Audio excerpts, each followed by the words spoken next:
बिस्मिल्लाहिर्रहमानिर्रहीम। अस्सलाम वालेकुम वरहमतुल्लाहि वबरकातुहू। मौजूद हाज़रीन इकराम, बुज़ुर्गान मिल्लत, शहनशीन पर मंच पर तशरीफ़ फरमा मजलिस इत्तेहादुल मुस्लिमीन के सदर जनाब मोहतरम शौकत अली साहब और तमाम मेरे मजलिस के बावक़ार बाइज़्ज़त साथी ज़िला सदर वसीम साहब, अमजद अब्बासी साहब, मोहतरम जनाब रिजवान अहमद साहब, मरगूब हुसन साहब, बिलाल साहब, मुस्तफ़ीज़ साहब, एहकाम साहब, राव शुएब साहब, नौफल रुमानी साहब, मेहताब चौहान साहब, पवन राव अम्बेडकर साहब और उत्तराखंड के मजलिस के सदर जनाब नैयर काज़मी साहब, मेरे गयूर नौजवानों, बुजुर्गान कौम और मिल्लत, मेरी इज़्ज़तदार माँ और बहनों, सबसे पहले मैं आप तमाम का शुक्रिया अदा करता हूँ कि आपने अपना कीमती वक्त निकाल कर आज के इस जलसे में शिरकत की और यकीनन आप तमाम का यहाँ पर हज़ारों की तादाद में जमा होना इस बात का पैगाम देता है कि इंशाअल्लाह ताला आप तमाम मजलिस इत्तेहादुल मुस्लिमीन की कामयाबी और कामरानी के लिए जो मेहनत और जुस्तजू कर रहे हैं, इंशाअल्लाह ताला आने वाले विधानसभा असम्बली के इंतखाबात में ज़रूर मजलिस इत्तेहादुल मुस्लिमीन के तमाम उम्मीदवारों को आप अपनी दुआओं से, अपनी सरपरस्ती से और अपनी ओट से कामयाब और कामरान करेंगे।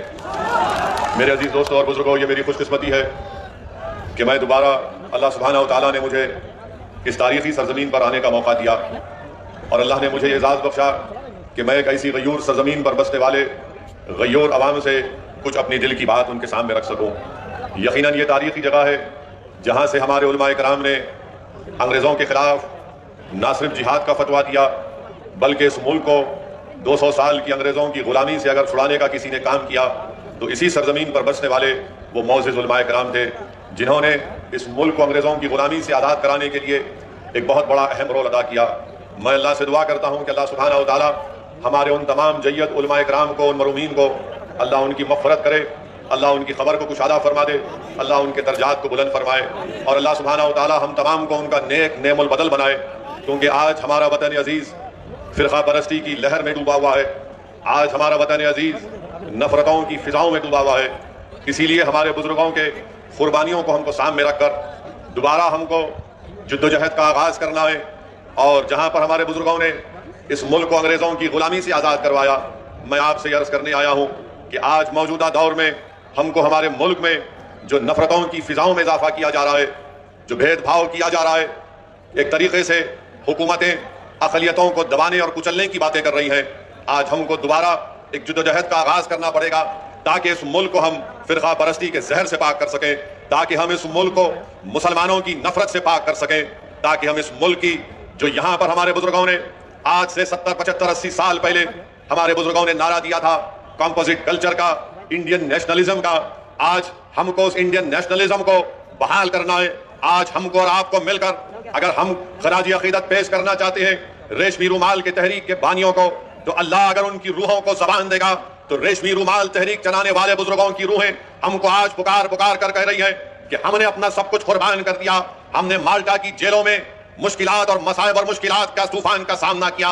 आज वो हमसे पुकार रही है कि जो ताकतें आज इस मुल्क को इंडियन नेशनलिज्म के बजाय हिंदू नेशनलिज्म में डुबोना चाहती है, हमको इंडियन नेशनलिज्म को कामयाब करना है, हमको कंपोजिट कल्चर को बरकरार रखना है। क्योंकि यही हमारे बुजुर्गों ने पाकिस्तान की बनाने की मुखालिफत इंडियन नेशनलिज्म पर की थी, कंपोजिट कल्चर पर की थी। मेरे अजीज दोस्तों और बुजुर्गों, मेरी आपसे एक ही गुजारिश है कि हमको इंडियन नेशनलिज्म को कामयाब करना है। नरेंद्र मोदी हिंदू नेशनलिज्म की बात करते हैं, हम इंडियन नेशनलिज्म की बात करते हैं। यहाँ पर मौजूद जो मोदी के चाहने वाले मीडिया के चमचे हैं वो जरूर हमसे सवाल करेंगे कि असदुद्दीन ओवैसी, तुम ये बताओ कि मोदी ने कहा था हिंदू नेशनलिज्म की बात। तो मैं उन मीडिया के, उन मोदी के भक्तों से कहना चाह रहा हूं कि आप नरेंद्र मोदी के राइटर्स का इंटरव्यू पढ़ लीजिए उठाकर, जहां पर नरेंद्र मोदी ने इस तरह की बात की थी। हम इंडियन नेशनलिज्म की बात कर रहे हैं, हम इस्लामिक या मुस्लिम नेशनलिज्म की ना कभी बात किए ना कभी करेंगे इंशाअल्लाह ताला। हम कंपोजिट कल्चर की कामयाबी के लिए हमारे बुजुर्गों ने काम किया। यह और बात है कि कांग्रेस पार्टी हो, समाजवादी हो, बहुजन समाज पार्टी हो या पुरानी लोकदल हो, इन्होंने इंडियन नेशनलिज्म को खत्म करने की बात की। मगर आज असदुद्दीन ओवैसी मजलिस इत्तेहादुल मुस्लिमीन के इस प्लेटफॉर्म से खड़े होकर आप तमाम गयूर लोगों के सामने इस बात को दोहरा रहा है और आपके सामने अहद ले रहा है कि हम इंडियन नेशनलिज्म की बरकरारी के लिए काम करते आए हैं और इंशाअल्लाह ताला उसके ऊपर काम करते रहेंगे। मेरी आपसे एक ही गुजारिश है कि आप मजलिस इत्तेहादुल मुस्लिमीन का साथ दीजिए। ये सहारनपुर की एक तारीखी सरजमीन है। यहाँ पर चप्पे चप्पे पर हमारे बुजुर्गों की कुर्बानियों की निशानियां हैं। यहाँ पर हमारे बुजुर्गों की मेहनत और जुस्तजू और उनकी मेहनत का रंग आज हम देख रहे हैं। मेरे अजीज दोस्तों और बुजुर्गों, इस मुल्क में जो नफरत की फिजाओं में इजाफा कर रहा है, इस मुल्क में जो मुसलमानों से उनकी तबाही और बर्बादी की जो बातें की जा रही हैं, हमको जमहूरी तरीके से उसका मौसर जवाब देना है। मुझे अफसोस इस बात का होता है कि जो लोग आज मुझे फिरका परस्त कहते हैं, जो मेरी पार्टी को फिरका परस्ती का इल्जाम हम पर लगाते हैं, हम इनसे एक ही सवाल करना चाहते हैं। बताओ, उत्तराखंड के हरिद्वार में जो धर्म संसद के नाम पर जो मुसलमानों के खिलाफ बातें की गई, इस पर आप अपनी खामोशी कब तोड़ेंगे? उत्तराखंड में बीजेपी की सरकार है। बताओ अमित शाह, तुम निजाम की बात करते हो, उत्तराखंड में तो आपका निजाम है। आपके निजाम के तहत वहां पर धर्म संसद होता है। पूरी बीजेपी की सरपरस्ती में उत्तराखंड हरिद्वार में धर्म संसद होता है। नरेंद्र मोदी के आशीर्वाद से, अमित शाह की तारीख से और योगी की पूरी भरपूर हिमायत से उत्तराखंड में धर्म संसद में इस बात का ऐलान किया जाता है कि जिस तरह म्यांमार में रोहिंग्या मुसलमानों को उनको मुल्क से निकाल दिया गया, उसी तरह भारत के मुसलमानों का हशर करने की बातें की जाती है। कहा जाता है कि 20 लाख मुसलमानों का कत्ल कर दिया जाए, मगर आपको जानकर हैरत नहीं होगी, आपको ताज्जुब भी नहीं होगा कि जब मुसलमानों को कत्लेआम की दावत दी जाती है, मुसलमानों को बर्बाद करने की बातें की जाती हैं, तो किसी एक को भी उत्तराखंड की हुकूमत ऐसी बुज़दिल और मुकन्निस हुकूमत है कि इन धर्म संसद में इस तरह की नफरत की बातें करने वालों के खिलाफ एक को भी गिरफ्तार नहीं किया जाता। और जो जहर उगल रहे थे वो उल्टा पुलिस के पास जाकर कुरान करीम, अल्लाह के कलाम के ताल्लुक से एफआईआर दर्ज करते हैं और इंस्पेक्टर साहब के सामने हंसते हुए मुस्कुराते हुए बात कर रहे हैं। ये भारत है जिसको आपको समझना है। ये वो भारत नहीं है जिसको हमारे बुजुर्गों ने अंग्रेजों से आजाद करवाया था। ये जो मौजूदा भारत है, ये वो भारत नहीं है जिसको सन 57 की जंग आजादी में हमारे बुजुर्गों ने अपने खून से सरजमीन को लाल किया था। अगर हमने इस मुल्क को आजाद किया, इसमें बढ़ चढ़ कर हिस्सा लिया, हमने काला पानी की सजा काटी, हमने सावरकर की तरह अंग्रेजों से अपनी जान की भीख नहीं मांगी, तो आज हमारे वतन में हमको धमकियां दी जाती है कि तुम्हारा कत्लेआम किया जाएगा, तुमको रोहिंग्या मुसलमानों की तरह तुम्हारा हाल कर दिया जाएगा। अरे कौन सी जमहूरियत की तुम बात कर रहे हो? कौन से संविधान की मोहब्बत में तुम काम कर रहे हो कि एक को भी गिरफ्तार नहीं करते? एक को भी गिरफ्तार नहीं करते। बताओ नरेंद्र मोदी, बताओ अमित शाह, बताओ उत्तराखंड की बीजेपी की सरकार, आज तुम्हारी नाक के नीचे खड़े होकर भारत की सबसे बड़ी अक़लियत मुसलमानों से इस तरह की धमकियां दी जा रही हैं और कोई हुकूमत कोई बात नहीं करती। सबसे पहले अगर उत्तराखंड में किसी ने इन जालिमों के खिलाफ अगर कंप्लेन दी तो उसका नाम नैयर काज़मी मजलिस इत्तेहादुल मुस्लिमीन के सदर थे।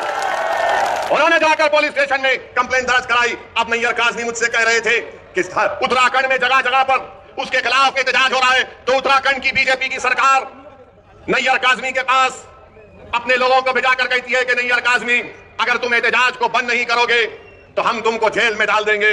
मैं उत्तराखंड की सरकार से कहना चाह रहा हूं, जेल में डालना है डाल दो, मगर याद रखो तुम हक की आवाज को दबा नहीं सकोगे।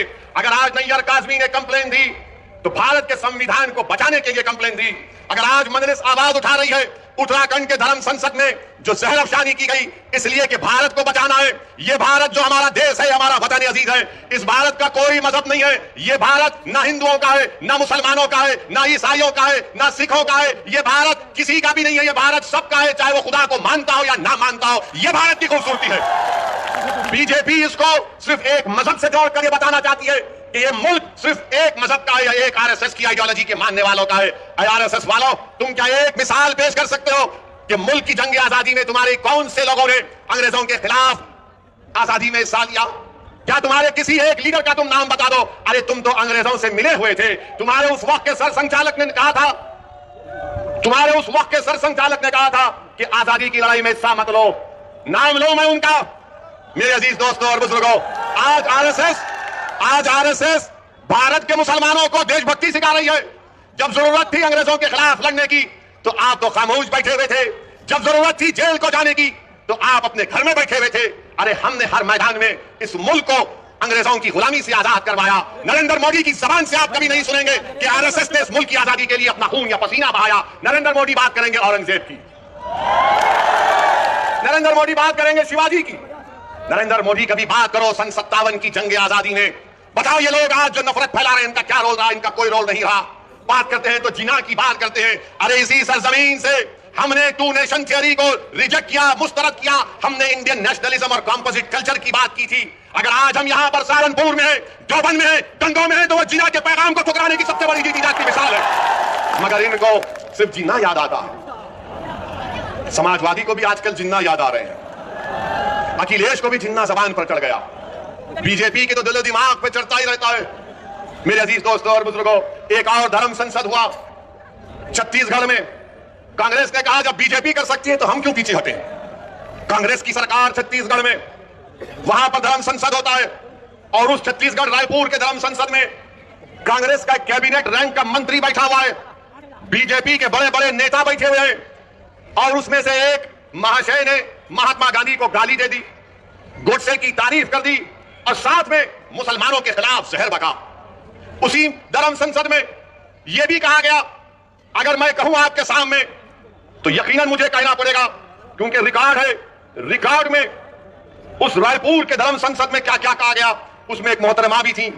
उनको मिसेस नहीं बोल सकते, उनको मोहतरमा कहना पड़ेगा। मैडम ने कहा कि धर्म संसद इसीलिए हम कर रहे हैं क्योंकि बच्चियां 18 साल की उम्र में दूसरी जात के लोगों के साथ भाग जाती है। मैडम आपको कैसे मालूम भाग जाती है? और फिर मैडम ने कहा कि धर्म संसद इसलिए कर रहे हैं, हमारे दलित भाइयों से कह रहा हूं, हमारे पिछड़े समाज के हमारे हिंदू भाइयों से कह रहा हूं, वो कह रही हैं कि इस मुल्क में रिजर्वेशन को खत्म कर देना चाहिए। ये मैडम ने कहा। एक ने कहा अगर इंसानियत को बचाना है, ये रामदास इनका नाम है, रामदास ने कहा कि अगर इंसानियत को बचाना है तो मुसलमानों को खत्म कर दो। अगर वो बात असदुद्दीन ओवैसी आज उसका 5% भी कहता तो जितने मंच पर लोग बैठे हुए 2 घंटे में पूरे थानेदार हमको लेके चले जाते, अपना दामाद बना लेते जेल में। रामदास कह रहे कि इंसानियत को बचाना है तो मुसलमानों को खत्म कर दो। और एक मोहतरम कह रहे कि अब हमको हिंदू राष्ट्र बनाना है। ये कांग्रेस की सरकार है, कांग्रेस बीजेपी दोनों बैठे हुए, मगर केस किस पर बुक हुआ? वो आदमी पर बुक हुआ जिसने गांधी को गाली दी थी। क्या गांधी भारत के मुसलमानों से बड़ा है? मेरा मानना यह है कि गांधी भी बराबर है, भारत का हर नागरिक बराबर है। अगर गांधी को गाली दी गई और मुसलमान को गाली दी गई तो दोनों पर केस बुक होना चाहिए। मगर आप कल शाम से देखेंगे हमारे मीडिया के दोस्त जिनके चहीते हम सुसरे हैं, इनके पप्पा मोदी हैं, वो चलाएंगे ओवैसी ने गांधी को बोल दिया। हम ये पूछ रहे हैं कि गांधी को गाली देने पर मुकदमा अगर हो सकता है तो मुसलमान को खत्म करने का मुकदमा क्यों नहीं होगा? तुमको अगर गांधी से मोहब्बत है तो भारत के मुसलमानों से मोहब्बत रखो, क्योंकि गांधी ने भूख हड़ताल की थी पार्टीशन के वक्त, जब मुसलमानों को काटा जा रहा था फसादात में। 1 दिन नहीं, 2 दिन नहीं, गांधी ने कई दिन भूख हड़ताल की और इस शर्त पर अपनी भूख हड़ताल को गांधी ने खत्म किया था कि मुसलमानों की जान और माल की हिफाजत करनी चाहिए। कुतुबुद्दीन बख्तियार काकी के आस्थाने को जला दिया गया था, गांधी ने कहा कि उसको बनाना पड़ेगा तब मैं भूख हड़ताल खत्म करूंगा। अरे गांधी से मोहब्बत है तो मुसलमानों से नफरत क्यों है तुमको बताऊंगा। मेरे अजीज दोस्तों और बुजुर्गों, ये बात को आपके सामने इसलिए बयान कर रहा हूं ताकि ये जो रात अंधेरी है, मैं पिछले 5 साल से कह रहा हूं, मेरी तकारीर उठाकर देख लो कि अंधेरी रात लंबी रहने वाली है। ये अंधेरी रात लंबी रहने वाली है, याद रखो मेरी इस बात को। हाँ, इस अंधेरी रात में सेकुलर जहन रखने वाले हमारे हिंदू भाई आज भी हैं, जो अंधेरी रात में जुगनू की तरह चमक कर कुछ उम्मीद की शमा जलाए बैठे हैं। मगर याद रखो ये अंधेरी रात है जो नफरत फैला रहे हैं, ये भारत के दुश्मन है जो मुसलमानों को खत्म करने की बात कर रहे हैं। ये भारत के दुश्मन है, ये भारत के संविधान के दुश्मन है, ये अंबेडकर के दुश्मन है, ये गांधी के दुश्मन है, ये मौलाना अबुल कलाम आजाद के दुश्मन है, ये मुजाहिदीन आजादी के दुश्मन है। मेरे अजीज दोस्तों और बुजुर्गों, अभी जनाब शौकत अली साहब ने जिक्र किया अपनी तकरीर में कि किसी ने कहा कि असदुद्दीन ओवैसी की गर्दन को काट देंगे। मेरी गर्दन की फिक्र मत करो, मेरी गर्दन की फिक्र मत करो। मैंने तो अशहदु अल्ला इलाहा इल्लल्लाह व अशहदु अन्ना मुहम्मद रसूलुल्लाह कहकर अपनी जान को अपने रब के हवाले कर चुका हूं। जन्नत के एवज में इंशाअल्लाह ताला अपनी जान को अपने रब के हवाले कर चुका हूं। वो मुझे खून के टुकड़े से बनाया है, जब वक्त आएगा चले जाएंगे। कोई नहीं टिकेगा इस दुनिया में, कोई नहीं टिकेगा। बड़े बड़े वजीर आजम आए, सबको जाना पड़ा, कितने प्रधानमंत्री आए, सबको जाना पड़ा, मैं भी जाऊंगा। तुम अपनी फिक्र करो, तुम अपनी फिक्र करो कि मेरी गर्दन काटेंगे। गर्दन काटने से क्या हक की आवाज दब जाएगी?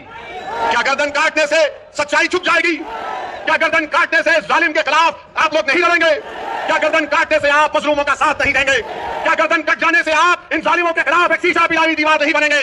आपको बनना है। और मैं इन लोगों से कह रहा हूं कि ये जान से मारने की धमकी मुझे मत दो।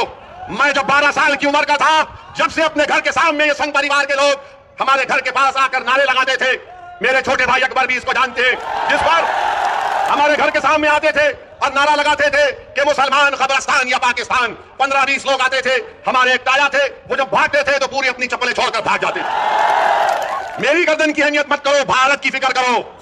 भारत असदुद्दीन ओवैसी से बड़ा है, भारत का कंपोजिट कल्चर हमारा कीमती खजाना है, इसकी हिफाजत करो। ये जो धर्म संसद में मुसलमानों के खिलाफ नरसिम्हार की जो बात कर रहे हैं उनके खिलाफ तो कोई बोलो। बोलो अमित शाह तुम देश के होम मिनिस्टर हो, बोलो नरेंद्र मोदी तुम देश के प्रधानमंत्री हो। तुम क्या मुसलमानों के प्रधानमंत्री नहीं हो? बताओ नरेंद्र मोदी, बताओ अमित शाह, क्या तुम होम मिनिस्टर नहीं हो मुसलमानों के? बताओ कांग्रेस हो, क्या तुम मुसलमानों की हिफाजत का जिम्मा नहीं लिया संविधान के तहत?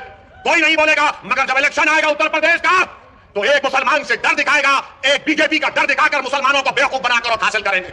मेरे अजीज दोस्तों और बुजुर्गों, मेरी आपसे गुजारिश है कि आज मजलिस हिस्सेदारी की बात कर रही है। मजलिस उत्तर प्रदेश की सियासत में 19% मुसलमानों की हिस्सेदारी की बात कर रही है।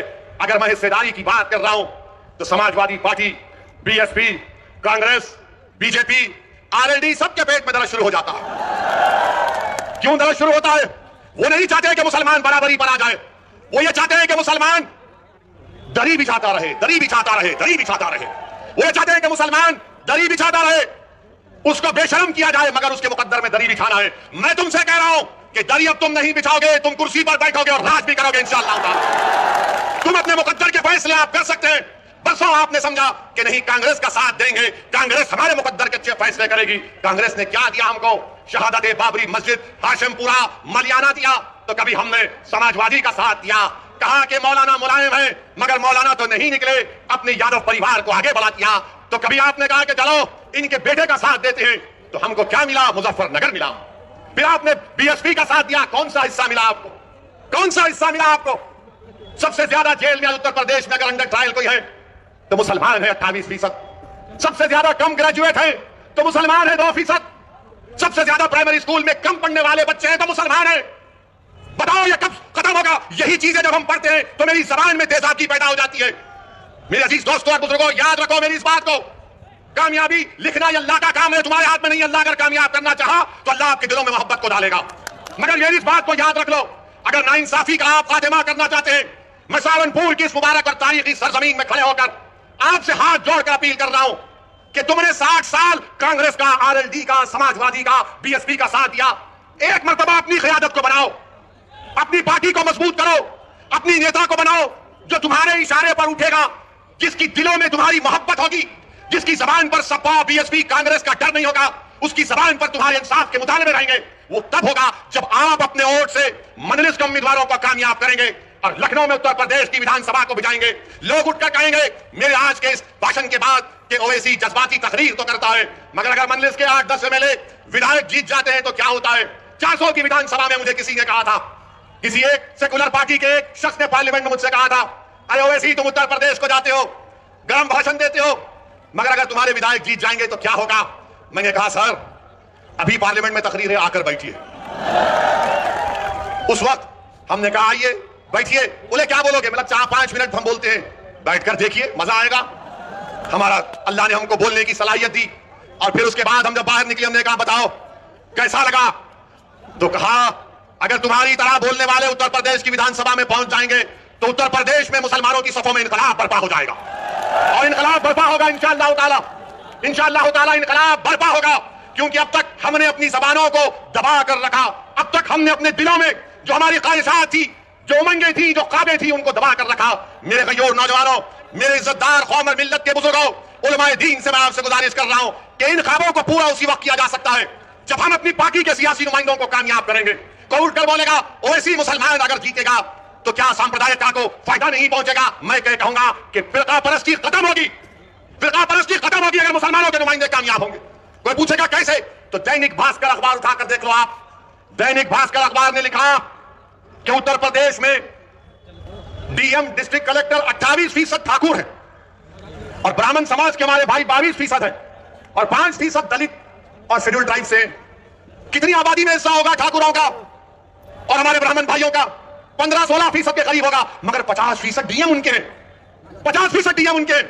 समाजवादी की सरकार हो, बीएसपी की सरकार हो या बीजेपी की सरकार हो, ठाकुर और ब्राह्मण विधानसभा में 25 से 27% नजर आएंगे और 19% मुसलमानों की हिस्सेदारी की मैं बात कर रहा हूं।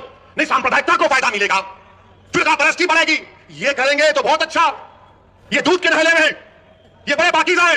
और जब हम एक मजलूम कौम की इंसाफ की बात कर रहे हैं तो सब खामोश हो जाते हैं। मैं यहां पर हमारे हिंदू भाइयों से भी कहना चाह रहा हूं, असदुद्दीन ओवैसी और मजलिस किसी मजहब के खिलाफ ना थी, ना है, ना कभी रहेगी इंशाअल्लाह ताला। मैं यहां पर हमारे पिछड़े वर्ग के खास तौर से हिंदू भाइयों से कहना चाह रहा हूं, हमारे पिछड़े वर्ग के हिंदू भाइयों से कहना चाह रहा हूं, मेरी बात को आप याद रखो। आपको ठगा गया हिंदू एकता के नाम पर। पिछड़े वर्ग के हिंदू भाइयों से कहना चाह रहा हूं, मेरी बहनों से कहना चाह रहा हूं, आपको ठगा गया हिंदू एकता के नाम पर। और आपको क्या मिला? ठाकुरवाद आपको मिला। आपको ठाकुरवाद मिला। जिस तरह उत्तर प्रदेश के मुसलमानों को सेकुलरिज्म के नाम पर, समाजवादी के नाम पर वोट दिया गया, तो हमको क्या मिला? हमको यादववाद मिला, आपको ठाकुरवाद मिला। आओ मेरे पिछड़े वर्ग के हिंदू भाइयों, मैं तुम्हारे साथ काम करने के लिए तैयार हूं। मैं तुम्हारे साथ ठहर कर तुम्हारी लड़ाई लड़ने के लिए तैयार हूं। मैं हमारे दलित भाइयों से कह रहा हूं, मैं हमारे दलित भाइयों से कह रहा हूं, अगर आपको यह शिकायत है कि बीएसपी आपकी बात नहीं कर रही है, तो असदुद्दीन ओवैसी तुम्हारी बात करने तैयार है, तुम्हारे खिलाफ इंसाफ का मुतालबा करने के लिए तैयार। और मेरे अजीज दोस्तों और बुजुर्गों, आप यहीं पर फिर ये लोग आके बोलते ओवैसी की तकरीर से हिंदू और मुसलमानों में नफरत की दीवार बढ़ गई। कौन सी मेरा जुमला है तकरीर का? निकाल के बताओ। कानपुर की मेरी एक तकरीर को 45 मिनट की तकरीर में 45 सेकंड निकाले हैं आरएसएस के जाहिल लोग। बिल्कुल थम्स अप है। इनको सिर्फ 90 साल तक चड्डी पहन के लग फिराए थे, तो अचानक ख्याल आया यार 90 साल उम्र हो गई, पैंट तो पहन ले, तो पैंट पहना। तो क्या हमने क्या कहा था कानपुर में? एक 80 साल के मुसलमान को वहां की मुकामी पुलिस ने, और देने वाला एक दलित पुलिस का ऑफिसर था, जिसने कागज पर लिखकर कहा कि बोलो ओवैसी तुम्हारे समाज से इस तरह का सलूक किया गया था। मैं अपने उस दलित ऑफिसर को सलाम करता हूं। उसने कहा कि 80 साल के मुसलमान की पुलिस ने दाढ़ी लोची, उसको पीटा और उस पर पेशाब किया। तो मैं बोला उसके खिलाफ। तो आरएसएस ने यह कह दिया कि ओवैसी ने हिंदुओं के खिलाफ कहा। मगर जब हमने पूरा 2 मिनट का वीडियो डाला तो पूरे अपने बगलों में अपने चप्पल को रखकर भागना शुरू कर दिया। और अभी हम सुने कि बड़ा विकास उत्तर प्रदेश में हुआ। बाबा थकते नहीं है, मोदी थकते नहीं है, अमित शाह थकते नहीं है। हम बाबा से, योगी से, मोदी से पूछना चाहते हैं, 29 दिसंबर को सहारनपुर में आंख के कैटरैक्ट का ऑपरेशन हुआ था, जिसमें से 27 लोगों की बीनाई चले गई। बताओ योगी आदित्यनाथ, ये आपकी सरकार में आंख का ऑपरेशन हुआ, कैटरैक्ट का, सबकी बीनाई चले गई 27 लोगों की। तो अमित शाह बोलेंगे निजाम, एन से नसीमुद्दीन कह दिया, आई से इमरान कह दिया, जेडे से आजम खान कह दिया, और एम से बहरहाल कुछ कहा, हाँ उनका नाम कह दिया। अब ये अमित शाह को बड़ी मोहब्बत हो गई उर्दू से बड़ी मोहब्बत हो गई अमित शाह आपको, आपका निजाम। अरे हम तो ये तय करे हैं कि उत्तर प्रदेश के हाकिम वक्त को बदलेंगे इंशाअल्लाह ताला। उत्तर प्रदेश के हाकिम वक्त को बदलेंगे। और नरेंद्र मोदी, हम आपसे कह रहे हैं कि नरेंद्र मोदी के 3 यार हैं, नरेंद्र मोदी के 3 यार हैं। हमारे साथ बोलिए, एक ड्रामा, दूसरा फसाद, तीसरा अत्याचार। नरेंद्र मोदी के 3 यार, ड्रामा, फसाद, अत्याचार। अब अमित शाह का जवाब देना है, हम किसी का खर्चा बाकी नहीं रखते। अब नसीमुद्दीन का नाम लिए, कांग्रेस पार्टी तो नहीं बोलेगी, बोलेंगे नसीम का नाम लेंगे तो हमारे वोट नहीं मिलेंगे। कांग्रेस इमरान का नाम नहीं लेगी, बोलेंगे हमारा क्या होगा। समाजवादी आजम का नाम नहीं लेगी। मगर हम योगी और अमित शाह से कहना चाह रहे हैं, उत्तर प्रदेश में अगर योगी राज है, योगी राज है ना, तो राज अंग्रेजी में आता है RAJ, होता है ना, RAJ। तो आर से क्या आता है? रिश्वत। ए से क्या आता है? अपराध या फिर आतंक। और जे से क्या आता है? जातिवाद। अमित शाह का कर्जा अदा हो गया। योगी राज में आर से रिश्वत, ए से अपराध, जे से जातिवाद। अब बताओ, अब आप दूसरा बोलो, फिर इसका जवाब मिलेगा। समाजवादी के अखिलेश नहीं बोलेंगे। अखिलेश बोलेंगे हमने रोड बनाए। कुछ बात अखिलेश बोलेंगे मैं तो उसका उद्घाटन कर चुका था। कोई जवाब नहीं देंगे भैया।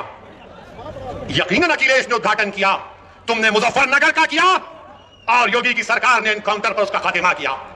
तुमने किया था ये सब।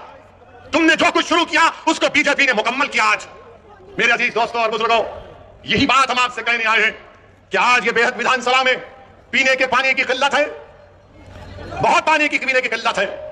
सहारनपुर कमिश्नरेट है, बस डिपो नहीं है, नालियों की सफाई नहीं होती, बरसात में पानी आ जाता है, मगर बाबा विकास की बात करते हैं, बाबा विकास की बात करते हैं। मेरे अजीज दोस्तों और बुजुर्गों, हम आपसे यही अपील करने आए हैं कि आने वाले विधानसभा और असेंबली के इंतखाबात में मजलिस का साथ दीजिए।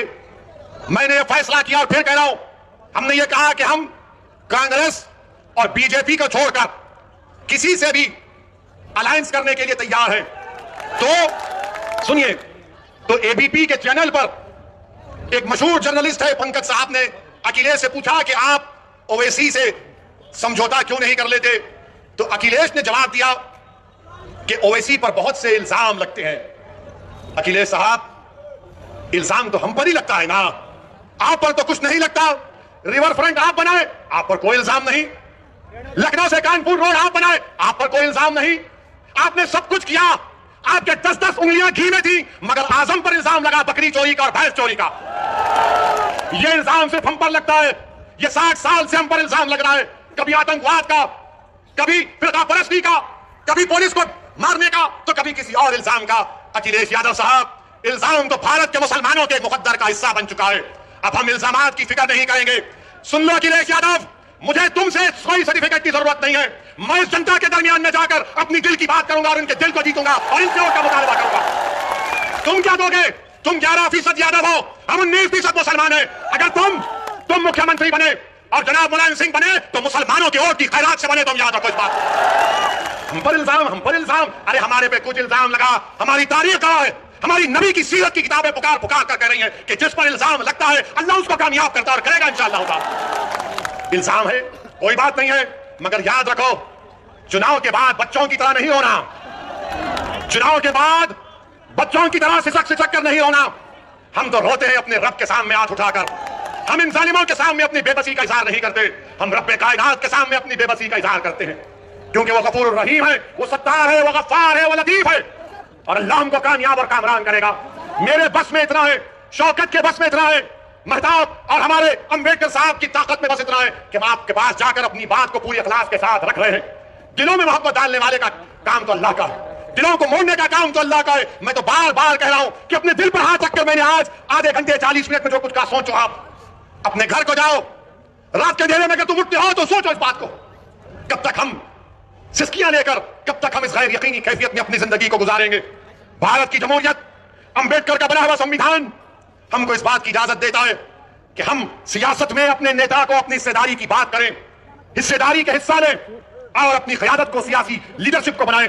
इससे भारत मजबूत होगा, इससे भारत का संविधान मजबूत होगा। यही चंद गुजारिशात मैं आज तक कहने के लिए आया हूं। आपसे सिर्फ गुजारिश करूंगा कि अगर आप हमारा साथ दें, अल्लाह आपको सलामत रखे। अगर आप नहीं देना चाहते तो अल्लाह तब भी आपको सलामत रखे। मगर मेरी इस बात को याद रखो, मेरी इस बात को याद रखो कि कई 60 साल के बाद कोई एक और दीवाना आकर मेरी ही जबान में इन आने वाले बच्चों से ना कह दे जो कल बूढ़े हो जाएंगे कि तुमको तुम्हारा हिस्सा नहीं मिला। हिस्सा उसी वक्त मिलेगा जब आप उठ खड़े होंगे, सियासी क़यादत बनाएंगे, अपने वोट से अपनी पार्टी को कामयाब करेंगे। जिस तरह ठाकुरों ने योगी को मान लिया, जिस तरह पिछड़ा वर्ग ने मोदी को अपना लिया, जिस तरह दलितों ने आज बहन जी और चंद्रशेखर आजाद को अपना नेता मानते हैं। आओ मुसलमानों, तुम मुझे नहीं तो खुद नेता बन जाओ, मैं तुम्हारे साथ ठहरने के लिए तैयार हूं। अस्सलाम वालेकुम व रहमतुल्लाहि व बरकातहू।